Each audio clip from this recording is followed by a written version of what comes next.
Every business is sending more email than ever. AI writes it faster, tools make it easier, and your inbox and everyone else's is more crowded than it's ever been. So you tighten the subject line, you tweak the send time, you try again, and somehow less of it lands. That's not about your writing at all. It's what's happening under the hood of email and the parts of email marketing nobody really talks about until something breaks. Today's guest is popping the hood of email marketing with us, and he's bringing more than 25 years of experience in digital marketing. We'll talk about what's actually killing your opening rate in 2026 and what to check before you hit send next time. This is Strategy Talks. We'll be right back.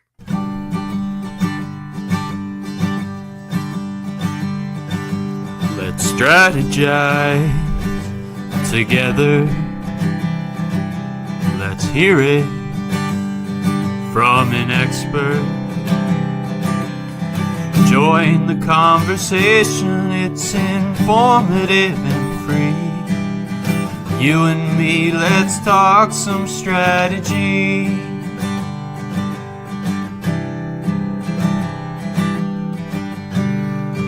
Now here's your host, Dorien Morin-van Dam.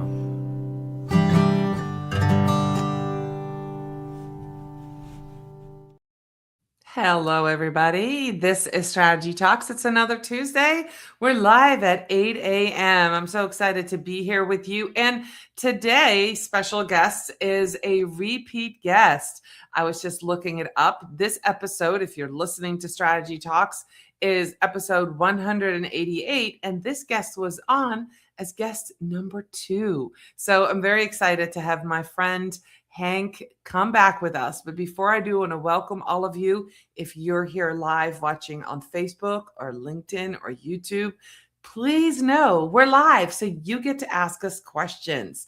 Make sure you put those in the comment, and they should show up right here in the back end of StreamYard. Be happy to answer any questions as they come up. And if you're listening to this on the replay, of course, also put your questions below and tag us so that we know that you have questions as you're listening or watching this on the replay.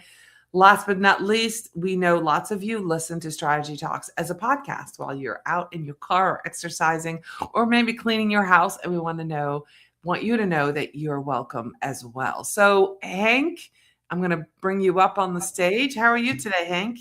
I'm great. Thanks for having me. Yeah, absolutely. I'm excited that I had to go look it up, right? Today is episode 188, but you were all the way in the beginning in 2022. You were my second guest. And I think I probably reached out to about 20 people to get my first 12 guests. And I've reached out to people who I know had podcast experience because it was a new thing for me.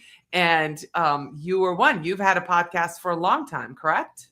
Yeah, kind of a little bit on and off here and there, but it's been a little bit more steady. I have about 308 episodes now, which I just enjoy doing it. Every time I try to quit, my audience brings me back. They're clamoring for more. That's awesome. That's awesome. All right. So today, right here underneath, if you're watching this, it says your email list is lying to you. Oh my God. What does that even mean? What's actually going on with lists right now that most small business owners cannot see? Because I think, I go in and out of email. I have my own email list, but then certain clients, sometimes I'm in charge of writing the newsletter. Sometimes I'm in charge of sending newsletters. Right now, I have one client, little tiny library that I send newsletters for once a month. So I think I know what I'm doing, but I probably don't. And I think that's what happens with a lot of small business owners. We're not the experts on email. You are. So tell us what's going on. Well, you said a key phrase, small business owners, and I've been talking to a lot of business owners lately, and I looked here in North Carolina at the Secretary of State site just to see how many new small businesses were created in the last week, and it was over 300, which means that the job market's tough right now. People are starting their own business, or they're just making it official by getting an LLC, right? The thing is, a lot of people don't even know that they should be using email marketing, or they may be collecting email addresses and not really sending emails, and maybe sending it once a quarter or every now and then. Oops, I haven't sent an email in 6 months. Let me go ahead and do that.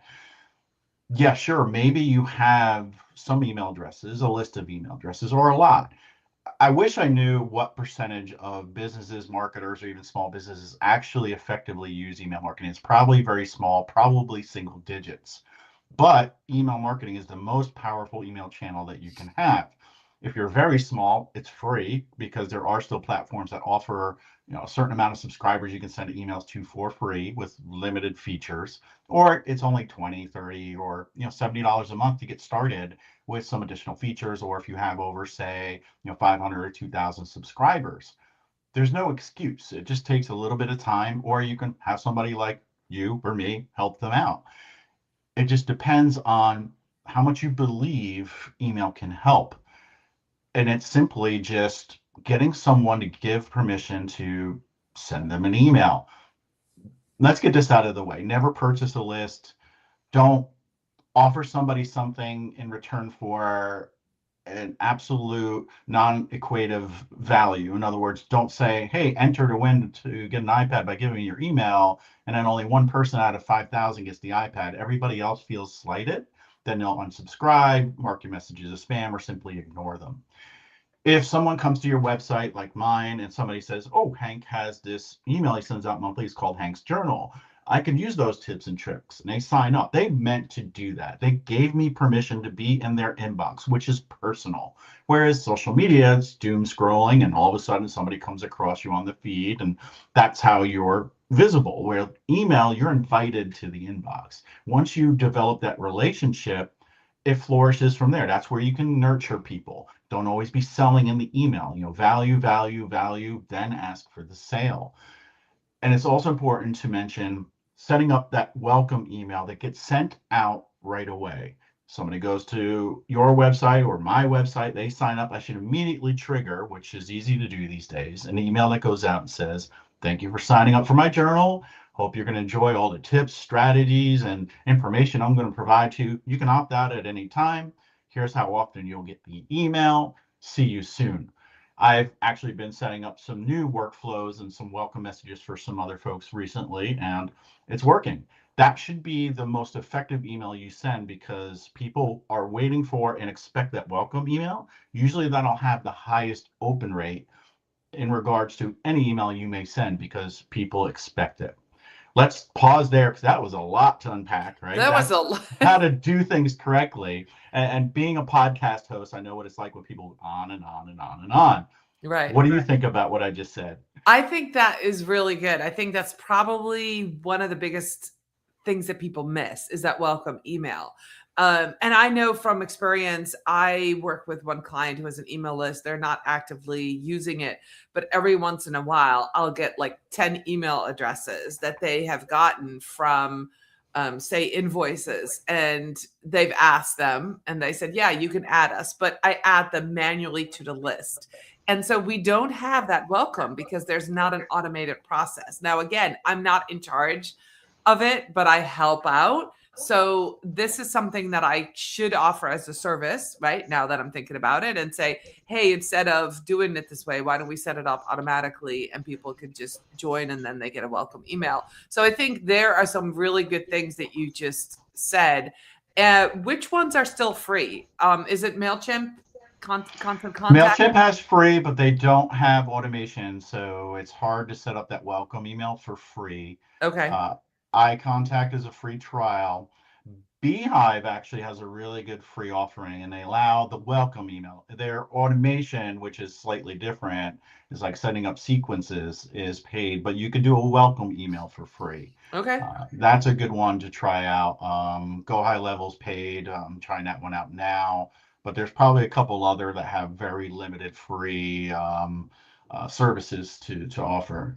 Right. But when you think about it, if you're a small business owner and you're already paying for a marketer, or you have a marketing budget, or, you understand what it takes to get something printed, to, your time to go to a network event, for $20, $30, $40 a month, you get an inbox of people. That's pretty that's pretty significant. Think about that. That's very you're building an intimate relationship. And I think that's the part that people don't understand is that when you get to their inbox and they're opening it, they're now reading your thoughts and your tips, and you're building that relationship. So that's what you were saying. And I want to reiterate that for a small business owner that's watching this or listening, is that gives you a chance to really, really build that relationship with them. And are there any specific things that should be in an email? I know I'm not going off the questions that I prepared right now, but what is something that people miss that should go in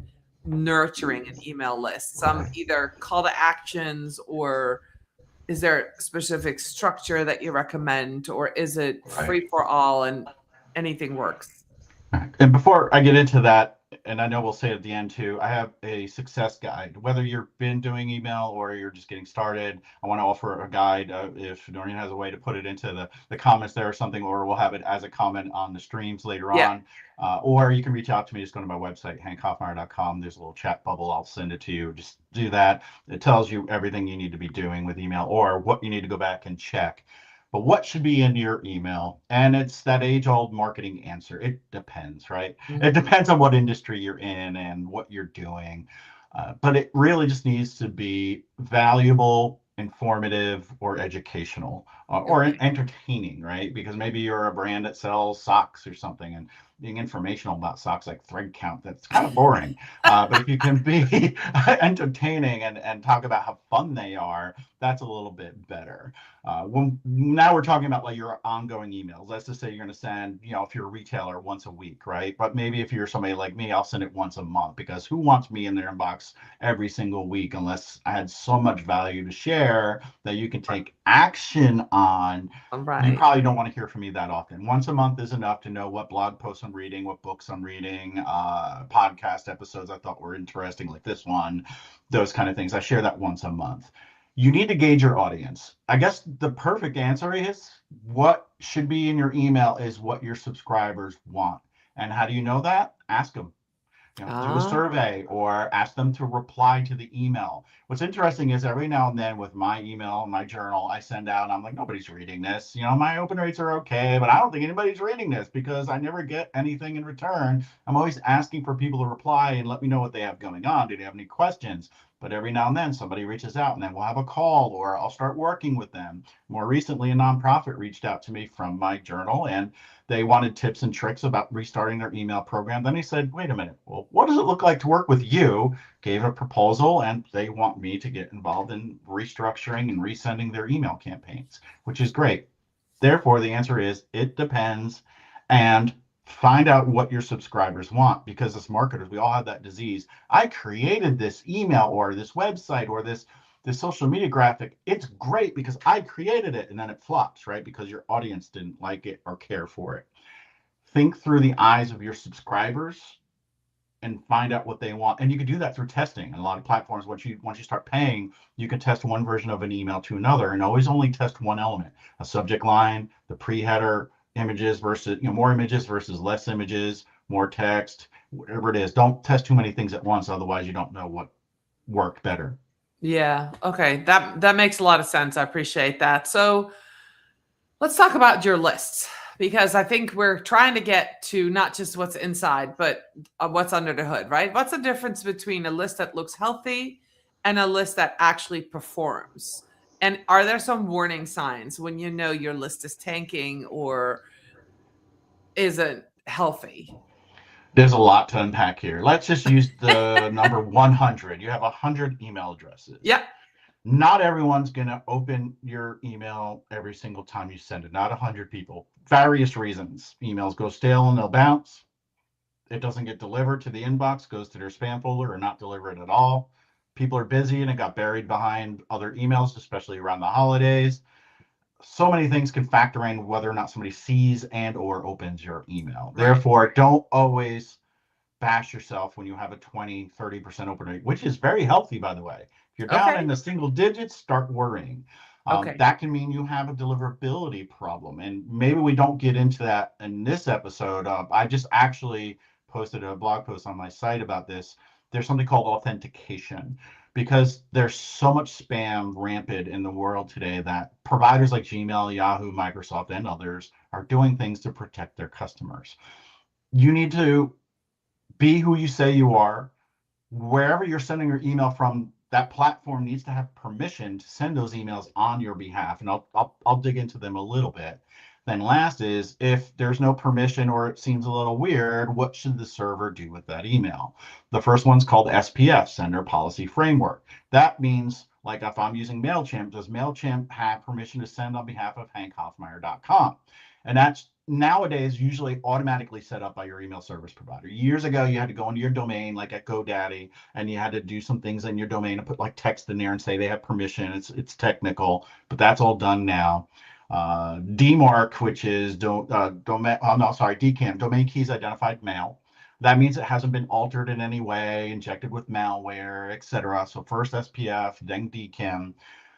Now there's like a little wizard in most platforms that you go in and it'll automatically log in if you give it permission to GoDaddy and set this up. Or again, it's just a text string. Your IT person can do it, or you can get instructions.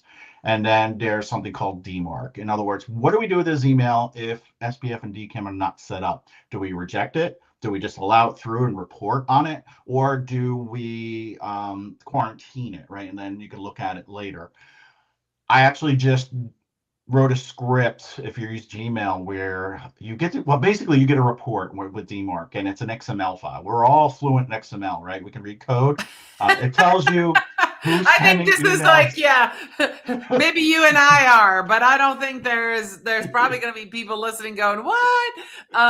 But this is interesting because I do think small business owners just, have a tool and think that tool is going to do work for them. And so when something isn't working, when you said, 20 to 30% opening rate is healthy if it dips in single digit, I think that's the key. What you just said is when you see a negative change, that's how I'm interpreting it, something is not working. I've actually experienced this years ago with a client who I think they might have either switched servers or email addresses or something, and all of a sudden it went from like 25 to 30% to like 6%, 8%. Not something was wrong, and they had to, I remember that I was a part of that team, but they had to dig really deep to find out. But at least there were some warning signs of the emails aren't getting delivered and something and therefore not opened, and something is seriously wrong. And that's scary because, as we know, it takes a lot of time to write a newsletter, to, get it done and get it ready for your specific audience and provide value, as you just said. And then to, have that not be delivered or not have results, that's sad and scary. So those are some warning signs. How much of poor email performance today comes down to deliverability versus the actual content? So that's, like, I always wonder, like, was it the subject line? Was it, like, my last email was sucked, so today they're not opening it? Or is it because my list is not healthy? I always wonder about that.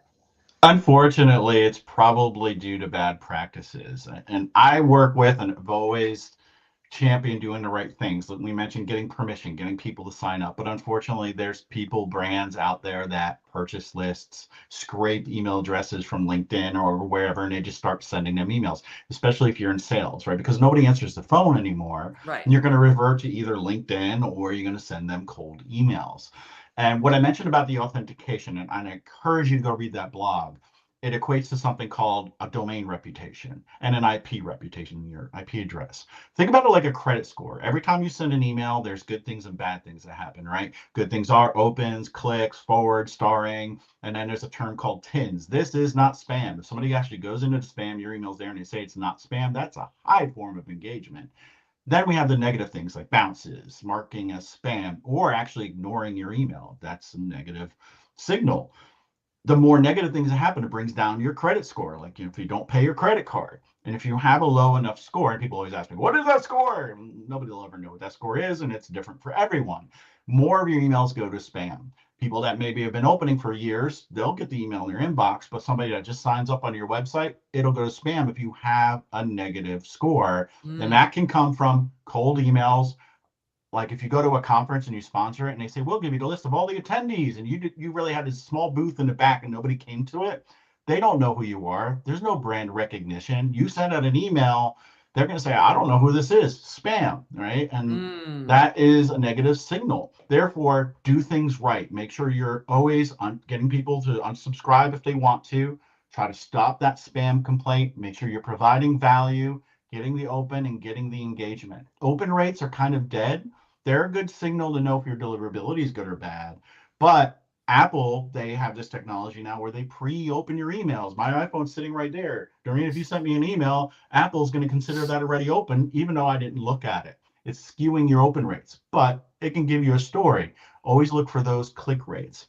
If your click to open rate is healthy, you're doing okay. You can also send an email, wait 2-3 days, and anyone who did not open and click the email, resend that email out to get them to open again. But what it really comes down to is that domain reputation. Make sure you have a healthy, pristine, good domain reputation. Okay. That's awesome. That's really good. What should somebody be tracking? I know we just talked about click to open rates. Is there anything else in analytics that somebody should track? Let's talk about, I guess, in the email clicks. Do we want a call to action at the end so we give them something to do versus just read an email? Are those clicks important to click out to a blog article, click out to something on the website, click out to even your LinkedIn profile? Are those important or not? 3 things. First one is I always tell people to look at your conversions, whether it's manually, like if you're a landscaper and somebody called you and said they want their lawn cut. How did you hear about me? Well, I just got your newsletter. Mark that off on a piece of paper, right? Okay. Go old school way. Or if you're connected to Google Analytics, you can track if you're in e-commerce. Track your conversions. That's outside the email, because at the end of the day, if somebody opens and somebody clicks your email, they don't buy something, there's no ROI there. It's just dead weight. Make sure you're tracking your conversions in Google Analytics. And then the last thing is, just making sure that, your call to action needs to be at the top of the email, but what we call above the fold, what they see before they start scrolling on a desktop or on the phone. Your major or first call to action needs to be above the fold, or just have one above the fold. What do you want me to do? I don't want to read 800 words in your email before you tell me what I need to do. In other words, it's all the way at the bottom of the email. You never want to do that.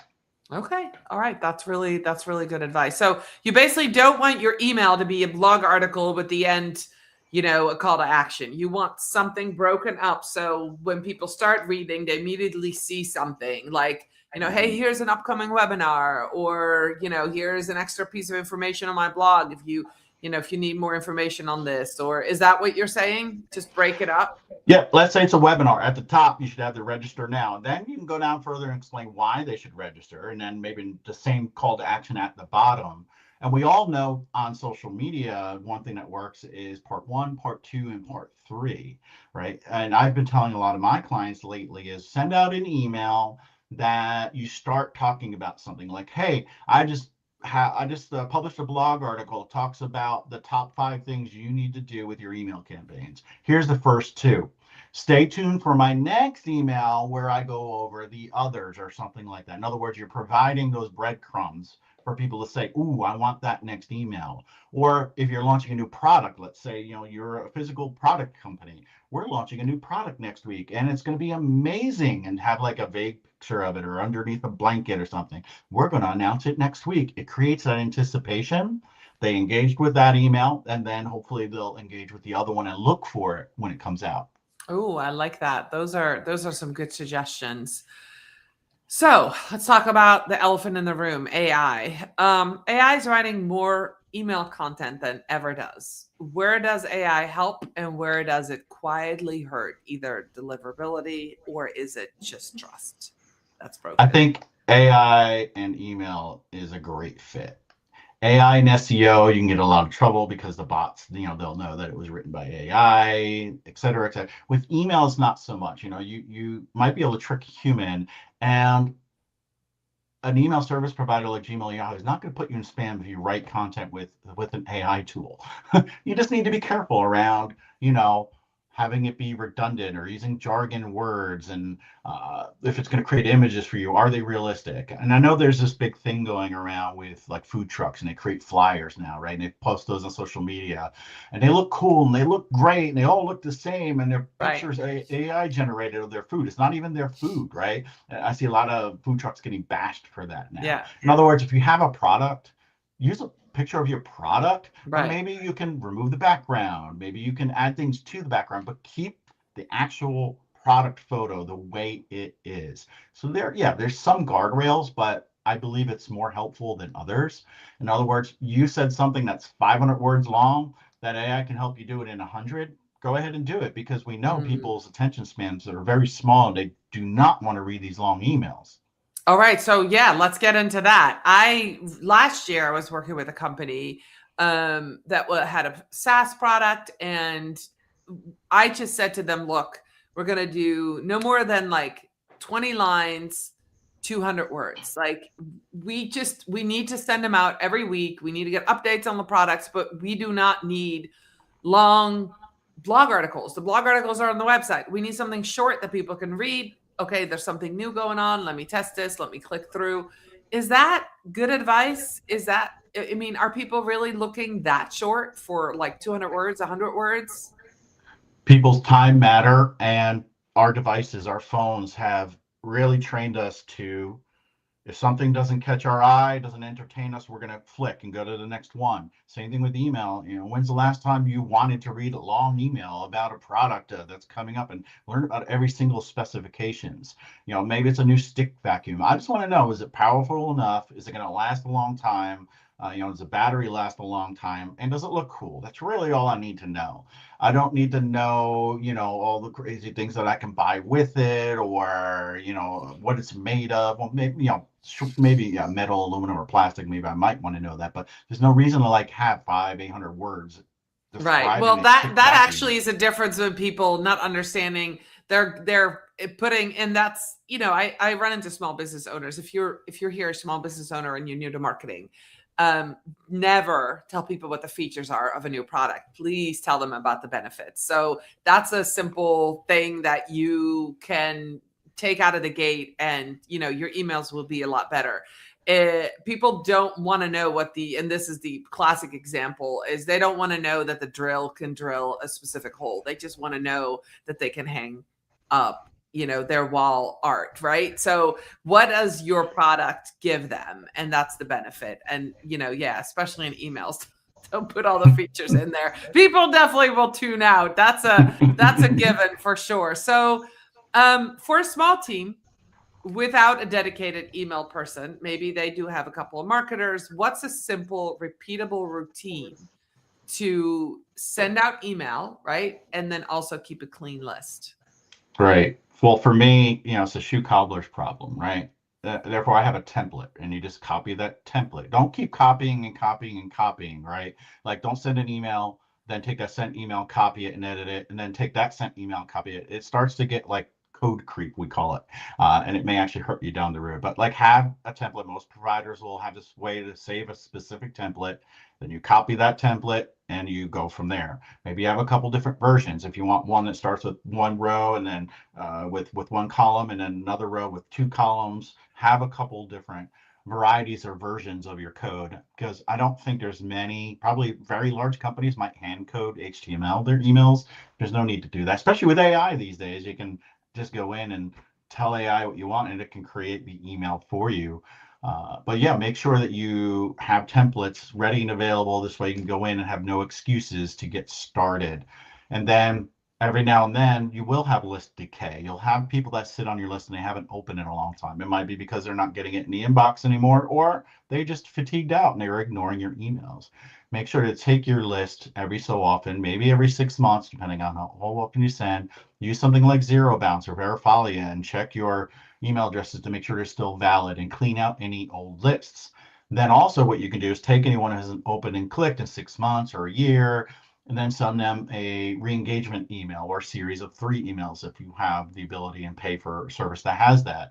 The first one is, are we breaking up? Question mark. I don't know about you, but if I saw that subject line, I'm going to open it up. Hey, we saw you haven't opened an email in a while. If you still want our emails, please click here. And I say that because why? We said opens are dead, right? They're not a good metric.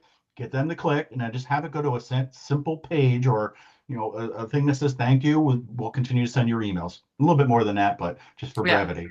Then the second one is, here are the divorce papers. They're coming. Get ready to sign them, right? And explain why. Sad to see you go. And then it's goodbye, sign, seal, delivered. And then after that one, you can set up the automation to automatically remove them from your list or delete them. You can add them back, folks. Don't worry about it. An email list is just a number. I don't care if you have 10,000 people on your email list. If 100 people are opening, do the others matter? No. They can always come back. You can re-add them back later on. Maybe it was somebody you bought a gift for someone and they'll never buy that gift again or something like that. Or maybe 3 years from now they will. They can always come back. No, that's true. All right. So we're at 30 minutes. I've got one question if you're okay with going a couple minutes over.